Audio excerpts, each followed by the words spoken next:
Hi HR Nation, welcome back to another episode of the HR Leaders Podcast, the show where we explore the future of work with industry experts and HR executives in the world's leading global brands. Super excited about today's show. We're joined by Ray Martinelli, Chief People Officer of Coupa Software. Welcome to the show. How are you? Good. How are you? I'm not too bad. I just realized that it's lovely and freezing cold and rainy outside, and then it's the complete opposite where you are. Yeah. It's yesterday it was 73 degrees, and today it's supposed to be just as nice. But how are you wearing that outfit then in that heat? Let's just start there. It's cold in the morning. It's cold in the morning, and then it heats up. So. Oh, I was about to say, how are you just like? I was like, I would be dying if it was that hot outside. No, cold for us is 45 degrees, so you have to remember that. So. That's true. Fair enough. Well, listen. Well, firstly, how are you? How you been? Good. It's been a interesting couple of years, and we started off in January, kicked it off with, hoping to come out of the COVID crisis. That's still going on. We're talking about reentry, but now we're dealing with a global crisis. So it's just, as we mentioned earlier, it's like trying to keep the balls in the air and trying to figure out where to prioritize and how to manage through this stuff. Yeah, it's just one thing after another, right? And we're saying before the call as well, if you're not resilient or used to disruption, then you probably don't work in HR. Probably the wrong profession for you. If you're like steady and stable, then probably not the place. No, and I think if I go back to earlier in my career, it seemed to be much more stable, and I think part of that was HR was not as involved in the business. Exactly. Right? And so as we've stepped up and got more involved in the business, is be careful what you ask for, right? Because we're much more involved in some of the things that go on in regards to crises in the world and all those kind of things, which is actually great because I think the human element is critical, right? 100%. And being people centric around that. But it's not dull. No, it's definitely not. No, it's not. But it's also not for the faint of heart. Yeah, exactly. So, who would have thought that every business in the world turned to their HR team was like, "How do we deal with this pandemic?" Right, like, and similar right now, right, with what's happening in Ukraine. It's like that's not in a playbook. No. You don't learn that in your master's degree. It's funny you say that because I was talking to my team the other day, and as we're looking to re-enter or reopen our offices, there's no playbook to go out there and look at what are other companies, what have they done, right? And even when you go out there and find out what companies are doing, it seems to change from day to day. So it's really buckling down and figuring out what the right thing for your company is and making those calls based on as much data as you have. So 100%, yeah. There's no one size fit. If you did do a one size fits all, it goes against everything we've just learned. It would be like irony of everything we just learned about how our processes and practices, etc., are not designed around each employee, their experience, to then go, what we should do? We should copy what they're doing because that'll work, Right, yeah. And the thing that's really interesting about the last couple of years is that I think what's been really key and interesting is that people's perspectives have changed, even leaders' perspectives. Whereas if you go back a couple of years ago, there have been leaders that you talk to about flexibility and working from home. And there's some people that were adamant that that was not the right way to work. Many of those people have evolved from that, mainly because it's been working, right? Well, mainly because they experienced it, right? They were forced, not because they wanted to, but they were forced into it due to a pandemic, saw that it worked, and they were like, oh, this does work. It was out of force, not because they wanted to, right? Yes. That they realized. Yeah. And I think what's key is to take the best practices of what has worked over the last couple of years and blend that with how we move forward, right? Because there is definitely some downsides to not having people in the office, but there's ways to build programs and put in a framework to make sure that even though people won't be in it every day, that there's ways to collaborate and connect, whether it be via Zoom or whether having events in the office, et cetera. So it's about reinventing the way that we work. I think what's interesting, pre-pandemic or coming into the pandemic was a crisis and really a challenge because we had to scramble to figure out how we were going to manage through all this or support our employees. Now, as we're kind of reopening the offices, it's a whole nother set of challenges that we have to face, and working through those in collaboration with the leaders in the company and employees is absolutely critical. And so one size does not fit all, and is coming up with that flexible approach that's going to be really important. Yeah.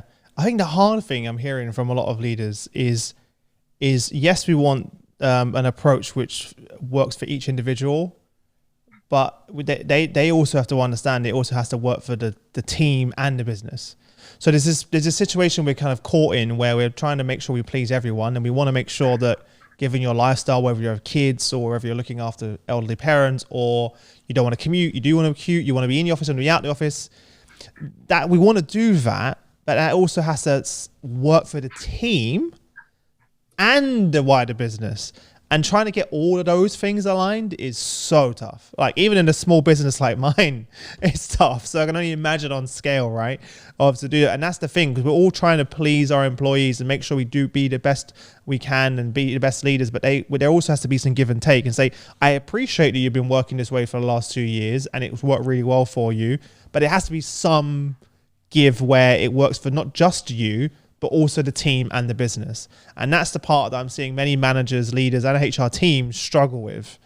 What's interesting, Chris, is that what's really been helpful at Coupa, we've had this philosophy since I've been here, and I've been here about 6.5 years. And even with everything we do, that there's a balanced approach, right? On one side is extreme process and rules and, all the things that, operationally policies, people think you need. On the other side is, maybe potential, flexibility, but if you go too far, it's extreme chaos, right? So it's this balancing approach. How do you balance it? And I think with this, as we're looking to return to the office, you're absolutely right. It's balancing the company needs and the personal needs and figuring out the best way to blend those. And the thing that we're talking a lot about is we're going to build a framework to help and support the organization on how to return. But it's really the authentic conversations between the employee and the manager on the best way for them to return. Because, I have on my team, I have some individuals that have just excelled at working from home. It's worked for their lifestyle. They're much more effective, et cetera. And there's other individuals that have struggled because they like the interaction, they like the connection. So I can't come up with a plan for every individual. I mean, a broad plan that's going to fit everybody. It's about sitting down with the individual within a framework and come up with some solutions. That's tough because you have to spend time having those conversations. On the other hand, I think it's going to pay off in huge dividends because it really comes down to empowering the employees and the leaders to make decisions together. Yeah. And it's that balance, right? There's no easy way of doing it, right? And that's one of the reasons why we did this one size fits all in the first place, because it was just easier. Not because it was right or because it made sense, but it's because it was easier than having individual conversations, one-on-one, working through it, figuring it out. Because it's not like we've invented this brand new technology that didn't exist before. Like, or there's, it's Zoom was there before and Teams is relatively new, but, we had the functionality and stuff like that. It's not that. It was just, we were convinced that we have to do it this way because we couldn't do it. Because it was harder. It is harder to sit down with every single one of your team and understand what individually, motivates them or what's important to them and how they work. It's difficult. And sometimes you can't please everyone. I've had conversations where I'm like, oh, but I don't want to do that, Chris. I don't want to come in on this day or do that. I'm like, yeah, I get that, but there has to be some give and take here because the team's going to come in on that day and we all need to collaborate and be together on that day. And we're not coming in to sit at a computer. I'm not asking you to come in and open your laptop and carry on working. I'm asking you to come in because this is the way to collaborate, come together, right? And it's been hard and not everyone's always going to be happy about all of those things. But then the alternative, and you also have to put this in perspective, is remember 2 years ago when we did 9 to 5, Monday to Friday? We're not asking for huge leaps here. There needs to be a bit of give and take, and that's the hard part. And from my perspective, and this just kind of goes through my experience over the years, is that if you're honest, you have authentic conversations, and most importantly, respectful on both sides, you're going to come to a good solution, right? it's when you start dictating and you start demanding and you start putting in expectations that don't align to individuals' personal needs and things going on in their life is where you get into trouble. And as much as we, sometimes you want to keep business and personal separate, they blend it. Oh yeah, no one's even talking about that anymore. Yeah, exactly. I mean, yeah. We don't even talk about work-life balance anymore. It's work-life integration, right? Yeah. How do you fit it all together in a way that makes sense for you? And as employers, particularly in this market right now where it's a war for talent, it's not only the nice thing to do and the right thing to do, it's going to be very important to get the talent and to have those people continue to want to work for you, to offer that flexibility. So as much as it's complex, it's the right thing to do. And exactly. that's our approach. We'll see how we do, but I'm confident, that we have a very strong foundation here at Coupa through our value system. And one of the things we talk a lot about is accountability. Is that them behind you, by the way, above you on your top left? Yeah. Is that your values? Can you read them up? Because I can kind of see them, but I can't. It's focus on ensure customer success. And that's all about, making sure whoever your customer is, you're doing what's right to help them, as difficult as it may be. It's not just about satisfying them. It's about helping them be successful, whether they're an external customer or an internal customer. And we have a lot of dialogue and discussion around that. Mm-hmm. Focus on results. It's about, don't focus so much on the process, but focus on the result you're trying to get to, and build a framework, and you'll get there. And as an example, don't worry about the amount of time people are seen to be in the office, measure the outcomes, right? Absolutely. And that's where accountability and outcome comes in. Yeah. And then strive for excellence is one of my favorites, because it's constantly getting better, and constantly learning and understanding that mistakes are going to be made. So those values, having those be so strong, has really helped me as we build out programs such as returning to work. Is you kind of go back to those, and if those are the base of it, you can utilize those as the backdrop to all the conversations that you have. Yeah, it's like a great foundation for your decision making, right? Because you can always just say, is this aligned with, then the answer is no. If the answer is no, then the answer is no, right? That's the only thing because I used to see in my before I started this company, I used to see values as really fluffy and like, but then when you set them as a business leader or a business owner, then that becomes through all the chaos, the COVID, lockdowns and everything, you can, and when nothing makes sense, you can still come back to that foundation and make decisions from there. And that was thing that really helped me and Shane and the team. We actually created a whole new set of values during COVID together, and we're like, all right, this is where we can make decisions from now. Well, yeah, it's interesting because people talk a lot about, and I get this question a lot, tell me about the culture of Coupa. And then the other question is, how are you going to maintain the culture as you grow and scale? And my response to that is, we want to evolve the culture. We know it's going to change. In fact, we embrace that. Any new hire you bring on board is going to have an impact to that culture. And when you're 100 people, you go to 500, 1,000, 10,000, you can't keep the same culture in play. But what you can keep is a value system and make sure that you're aligning to that. And so that's really helped us a lot, particularly through this last couple of years. Some of the things we talk about that are embedded in our values is accountability, authenticity, respect, and those all come into play. And if you're making decisions and they're not aligned to that, you kind of step back and say, okay, what am I doing? Let's rethink this. So for me, it's been huge. Yeah. And I can see how you've, from a branding perspective, linked that directly back to your value-driven leadership, which I can see behind you as well, because that links directly into there too, right? Yeah, we have a philosophy here. We have an inverted org chart where it's all about it. Whereas in some companies, you'll say that the team that I manage, for us, is the team I support. It's the inverted org where, as leaders, we're here to support our teams through the growth and leverage their talent and their expertise. And we have a course, a leadership course that's all about how to lead through and support your team through our values. And it's really important, and it's been great for us. It's really helped us through navigate a lot of growth and change and acquisitions, et cetera. Yeah. Do you have obviously you've got these boards behind you for people that are watching in the office, which is a great reminder for you. And do you have them, I'm assuming, throughout the whole building? We do, and but it's not just the posters or Of course, but it's just a random, yeah. It is a reminder, but it's embedded in our annual review development process. It's embedded in our comp programs. We have our quarterly awards focus on that.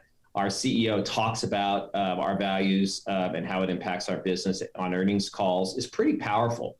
Nice. I like the fact that you interweaved it into the comp and everything else as well, because that drives me crazy when it's like you got these values and then how people are incentivized to like completely off in a different direction, and you're wondering why you're getting those type of leadership behaviors, et cetera, as well. One of the reasons why I am so passionate about Coupa is that there are a lot of companies out there that put values statements out there, but my view, and this is just through experience, is that don't put values out there unless you're really committed to them, because putting them out there and not being committed to them is actually really dangerous because people start looking at the disconnect.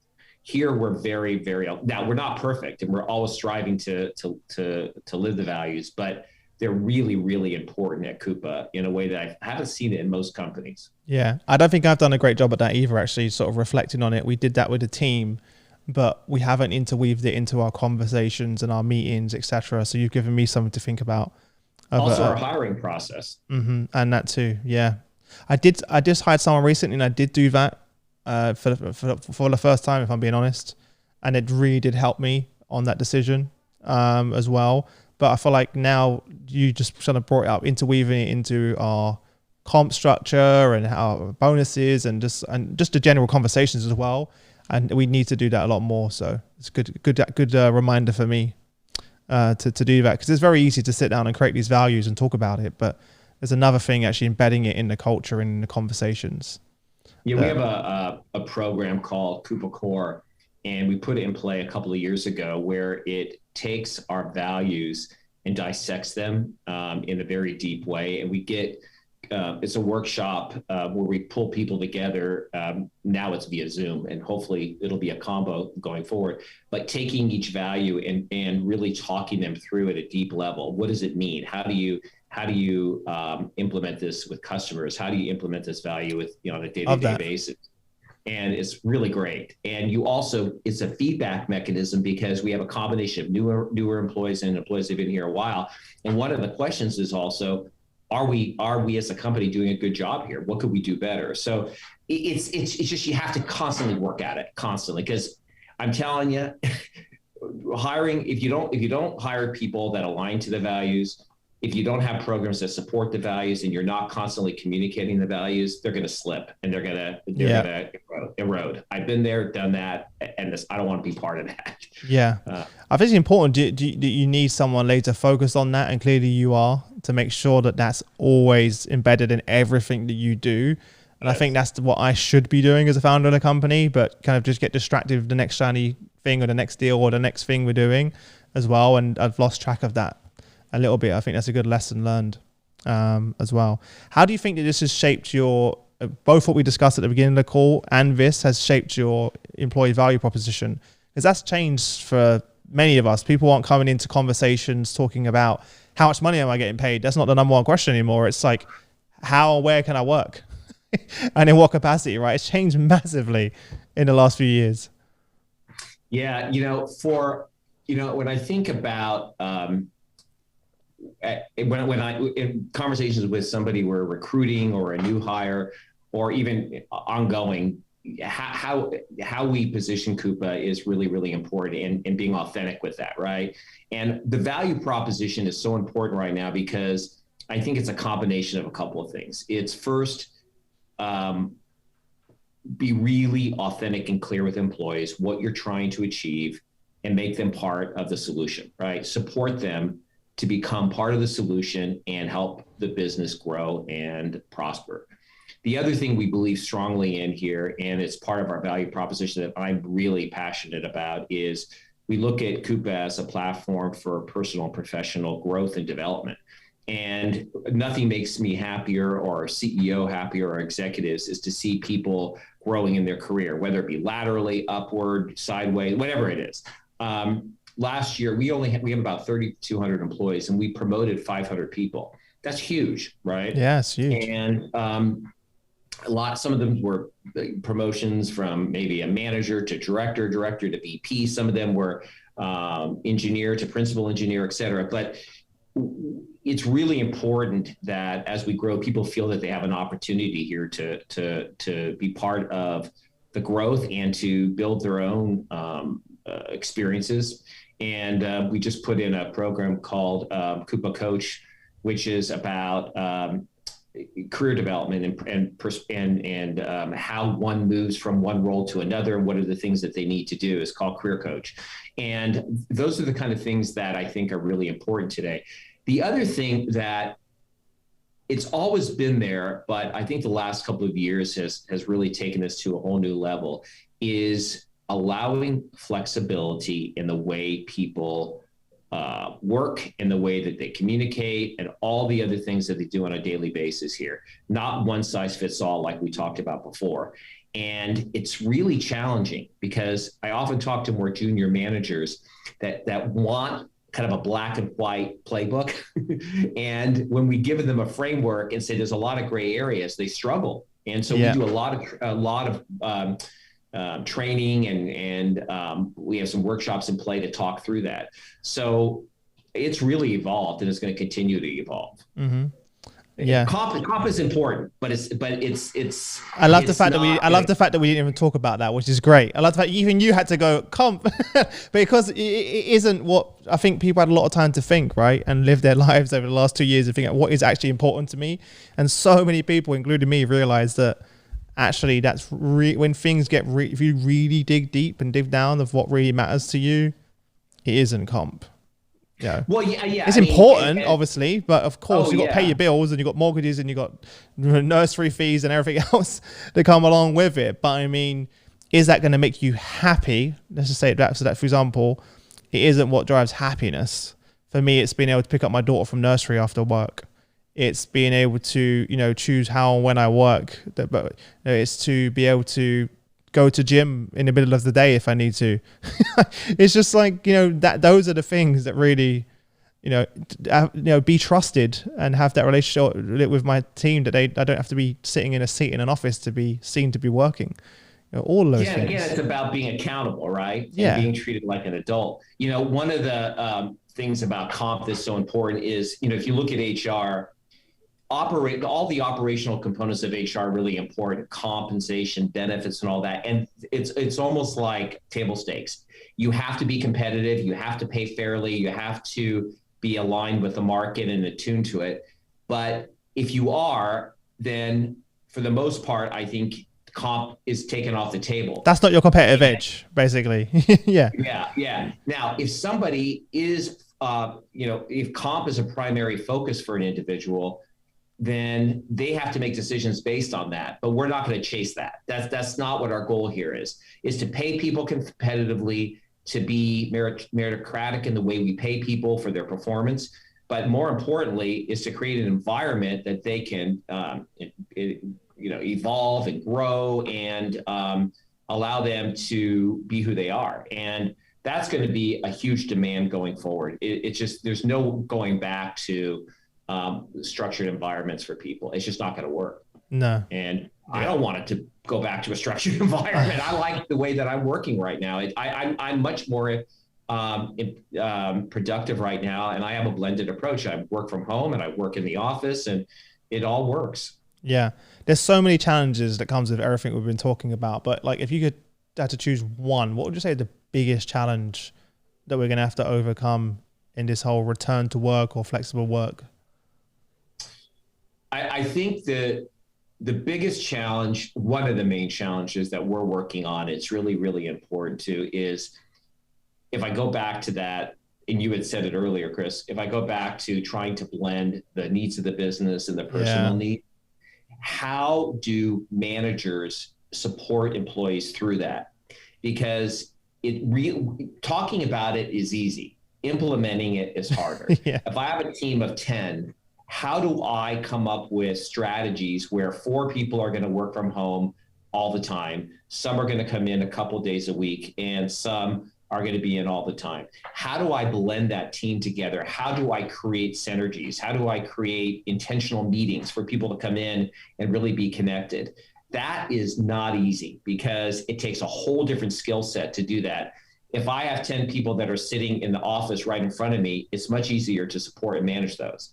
So it's working with managers at all levels, whether it's a more senior level where they're used to a more traditional approach, helping them, or it's more junior managers that don't know how to do this, building that skill set. That's huge because we can put a framework in place as a company, but if managers are not supporting it and not executing on it, we're not going to be successful. And I think it's the training and development and nurturing of that.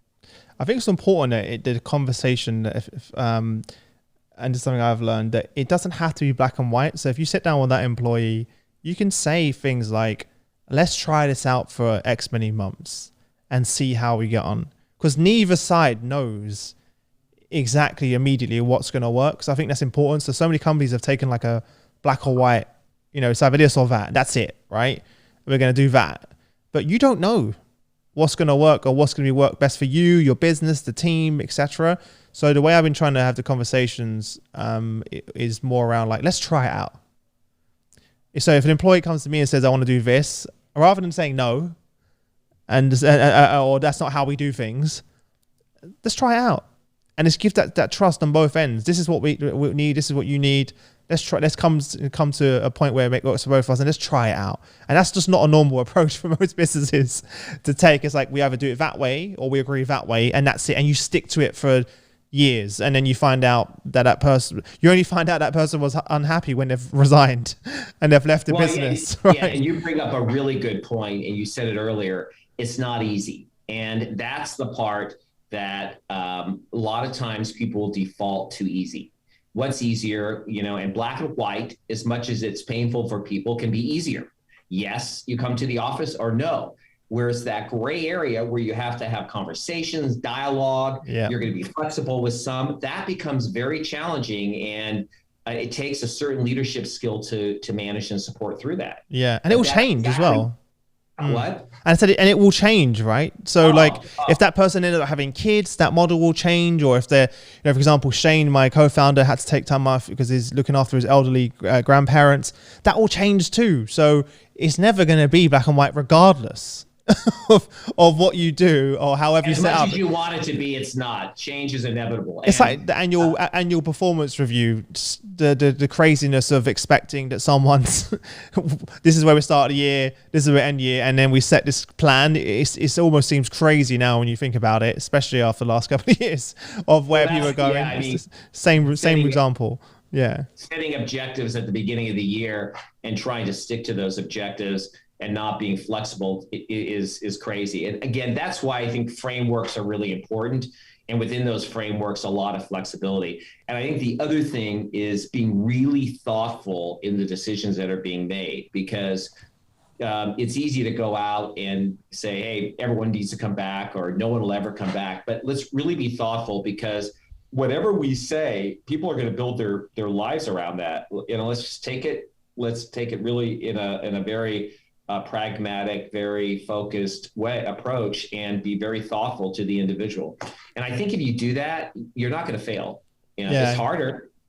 It's hard. Yeah, we know. You got to be careful though, because for example, my wife's company before, I feel like I always pick on them, but I feel like they deserve it. They before the pandemic, even though we had a 3-year-old daughter, they were like zero flexibility. You have to be in the office 9 to 5, etc. Right? Finance, what a surprise. Industry, they're like one of the worst. I'm sorry, I pick on finance as well, but they are actually quite big corporates in terms of this stuff as well. Traditionally, I hope many of them have changed. And in order to get flexibility, even to work 1 day a week, you'd have to go in front of a panel of people.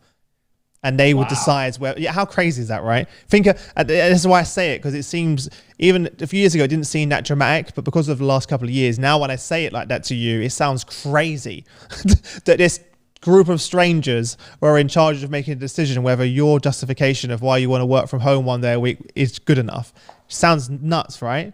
So, and by the way, her job, she can do from anywhere. She literally works from a computer. She could be at home. She could be at Starbucks. She doesn't have to be in a giant tower building in Canary Wharf in the city. So that was already, and she's not even interacting with her team. So she's literally traveling to a building to sit there and open a computer and do work. So it was crazy, right? And she wanted to spend more time with our daughter, Robin, who's 3 years old at the time, 2 years old. And so we go through this pandemic. Obviously, everyone's working from home. It's still working. The whole world hasn't fallen apart. They're still doing amazing work. But then recently, they're like, oh, you have to come back 1 day a week. And I was like, oh, cool. I was like, is that to spend with a team? Like, what's the reasoning? And it was literally to come back and sit at a desk for 1 day a week. And I was like, oh, I said to her, give it a few months. They're going to ask you for another day. And she's like, no. Literally this week, she got an email. And by the way, no rationale. We want you in the office 2 days a week. And again, it's like, for what? So she's traveling 2 days a week to the city now. You've got that travel commute time. She's stressed out about it because she's like, oh, I have to, Chris, can you leave work early to pick up Robin from nursery now? I may not make it back on time to pick Robin up. So it's created, stress in our lives and to her. And she's literally doing the same thing she'll do from home, right? So there's no intentionality. If it was like we're coming in to collaborate with our team and everyone's in, laptops are closed, similar with my team, that was the feedback I got. Chris will come in, but we're not coming in just to come in. And I was like, fair enough. We made a mistake. We're going to be more intentional about what we do. So yeah, it's just companies are still doing it. They're slowly I'm going back to old ways. I really hope that that's a anomaly, but I doubt it very much. I truly believe that in order to be competitive in this market and to create a value proposition where people are going to want to come to the company and stay, you're going to have to be flexible. We're going to be forced to do that. I think people are under the illusion that having people in the office, you have more control. Yeah, it's crazy. You don't have control, and nobody. You should have control. Control is. It's always been an illusion, though, right? Yeah. I mean, people talk about, retention strategies and all this kind of stuff. It's not about retaining. It's about creating an environment that is empowering to the employees, that helps them to be the most productive they can be. And it doesn't mean making them happy. It doesn't mean any of that. It's allowing them to be productive in a way that makes sense. And the end result will be they're going to prosper. They're going to thrive. And if the environment doesn't work for them, then it doesn't work for them. Some people do like more structure, but in the reality is of this world that we're in right now, structure to me is a past thing. Frameworks are important, but to be too structured, you're just going to hurt yourself as a company. It's a big shift for companies, though, right? Moving from structures to frameworks, or vice versa, or from policies to principles. So here are our guiding principles. We don't need a policy. We created a policy because one person did this thing badly one time, and then we created this policy to punish everyone else. Whereas it's like, well, how about we just don't have those policies and we trust our people? And because the vast majority of people aren't going to take advantage and do those. If anything, people worked even harder. We saw the increase of productivity during this time. And it actually became at the detriment of our people because of burnout and etc. as well. So actually people thought, oh, because no one can see me now, and my wife would do the same thing. And even me to a certain extent, even though I own the company, I'm working more because I felt like I have to prove more because no one could see me. So it's actually the opposite effect happened in companies, and people were creating meetings for no reason and doing Zoom calls for no reason and adding more and more and more on top. So yeah, people want to. I believe that every person wants to do their best work and bring their best. Like no one's. I do not believe that there's people, like the vast majority of people out there trying to skip days or like get out of doing work and stuff like that. Well, if you go into it with assuming, this is how we look at things at Coupa. We talk about this in our management programs. Walk into a situation assuming positive intention, right? And literally, my coach just had this conversation with me today, by the way. He calls it palms up. He's like, comes with palms open, Chris. Assume positive intent. Assume positive intention. Now, some people will take advantage of that. Absolutely. But they're probably not people you want to work with anyway, right? Yeah. So walk into it with positive intention or assume positive intention, and 95% of the things will work out. There's always going to be 5%. There's always going to be those individuals that disappoint, but that's the reality of it, right? And but you're right. If I have one person that is a challenge and is disappointing, why am I going to punish all those other people that are working their behinds off to do what's right? And anyway, I could go on and on about that. And I'm much more comfortable with the gray area.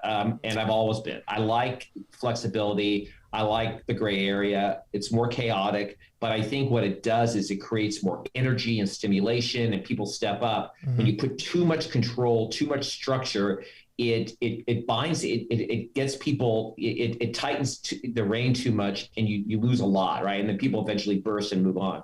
This is about, with technology and everything we have these days, the flexibility is so important. And the other implication to all this, by the way, I support the workplace team here. It's about real estate. The whole real estate strategy is going to change too, right? And that's evolving. It's crazy how the amount of the HR leaders I speak to now who are involved as a key decision maker in those conversations, and the people analytics teams that I'm working with who are, I don't know if I can say this on the podcast. I spoke to, there's a huge global company that we all know of, and they had to decide which stores they would open and close, and actual shop store fronts, and they used the same algorithm that they created for their people strategy to see which offices they should open and close for their business side, and it saved them like tens of millions of pounds. And this was developed within this algorithm within the HR team, and it was just applied to a different part of the business, and it was just like amazing to see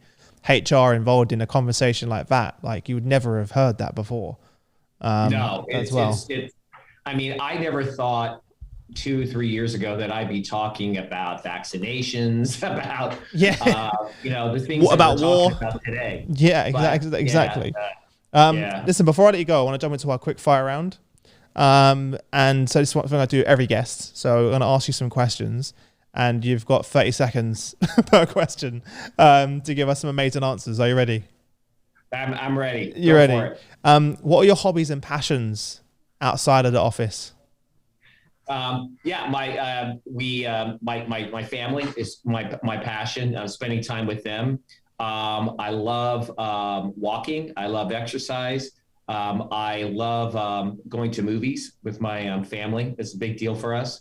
Like reading. I like a lot, but I really do like being with my family and spending time with them, my animals, my animal companions, etc. Love it. What animals you got? We have 2 Australian Labradoodles. Oh, wow.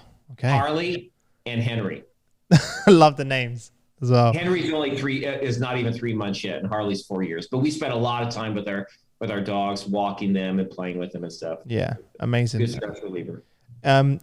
If you could click your fingers and change one thing about HR, what would it be? Oh God, that's a great question. I would like to see HR be more, as much as we believe we are, be more strategic, be much more forward thinking, and much more have a bigger seat at the table. Even more so now than because we feel like we've made huge strides. We're moving there, but we're not there yet. I've been fortunate enough at Coupa to be able to impact things in a big way, but I think as a industry or function, I don't think we're there yet. It's interesting to say that, because I realized that I was caught in a bubble where I'm only having conversations with people like yourself, but you're still the minority. Because if I look at some of the smaller businesses out there, which is the vast majority, it's not the case. You are right. So for people that are listening to this, we listen to this show, you all see it Chiro's at global brands, but so we actually are in our own little bubble. Because when I speak to 99% of everyone else out there in the companies, HR is very much the traditional kind of admin, policy, police, etc. The vast majority is still that. You are right about that. How would your family and friends describe what you do for a living? They would say that I work with companies, or that I'm a leader in the company, helping people grow and develop their careers. That's how I talk to them about it. It's about bringing talent into the company and helping that talent get stronger. Nice. That's a good way of putting it, because you could make that really complex, but that was a good way, because it's very simple. Yeah. Getting great talent in and making sure that talent does great work, whether it be they stay with us long term or they go somewhere else. It's impacting individuals by supporting them. Nice. It's a bit of a tougher one for a quick fire round, but what legacy do you want to leave behind for your family? It's very simple to me. There is that I'm a respectful, good person that values family and friends. That's simple to me. Love that. Have you ever considered quitting HR? Oh, many times. There have been many times where I've just sat there and said, why am I doing this? But for me, working for the right company, the role can be very powerful. What I probably wouldn't do now, Chris, where I've done in the past, is I've gone into companies where the HR function wasn't valued, and I spent a lot of time proving the value. I won't do that anymore. And so for me, being part of a company where it's valued and I just have to add incremental value is much more meaningful to me.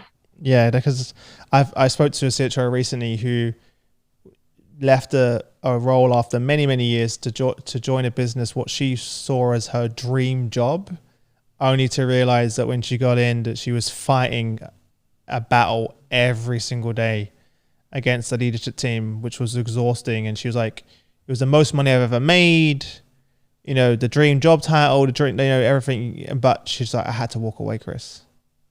Well, I just had to walk away. Like it was, yeah.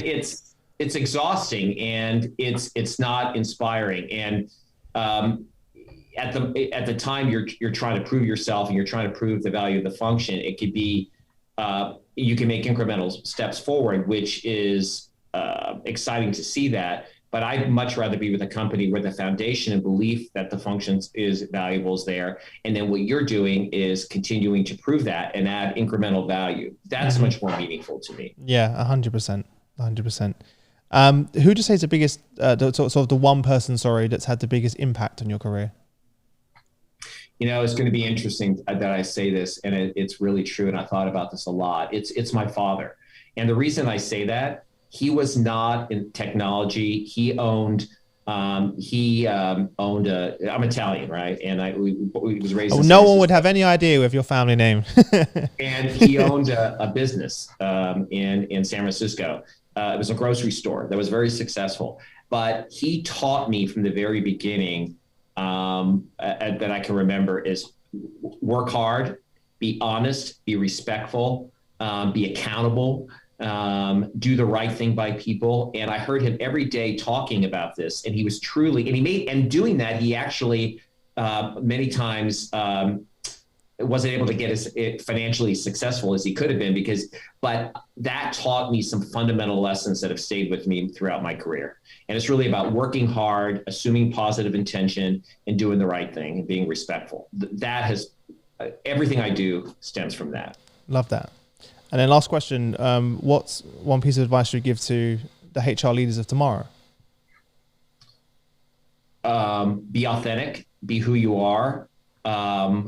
Understand that where you're coming from, you may have to sometimes flex that style. Be true to yourself, but flex it to be able to communicate and articulate what you're trying to achieve. But be very clear. The other piece of advice that I think is absolutely something that I've struggled with through my career, and I'm finally getting to a point where I'm actually decent at it, is being able to focus on the things that matter and not get bogged down in the minutia. And it's so hard in an HR role because you have so many things coming at you that you can focus on all the tactical things, but you don't focus on the big picture results. Prioritize. Mm-hmm. Yeah, it's easier said than done as well. Well, look, thanks so much for making this happen and coming on the show. I know we've been meaning to do this for a while, and I'm really excited that you came on. I hope you had fun. I definitely did. No, I did. It's been great. And thank you so much. And I love your couch by all the different color buttons. Yeah. The team were like, you need another crate. It went from an armchair to a couch. I think it's getting more and more relaxed. Maybe I'll have a bed in the future. Just be chilling out. Just chatting. Or you'll have to just be on a beanbag laying in the floor. So yeah, just chilling as well. I feel like I'm here every day, right? So I just wanted to make it feel like, I feel like it would be strange in this day and age to have like a suit and tie on and be sitting at some type of news desk, right?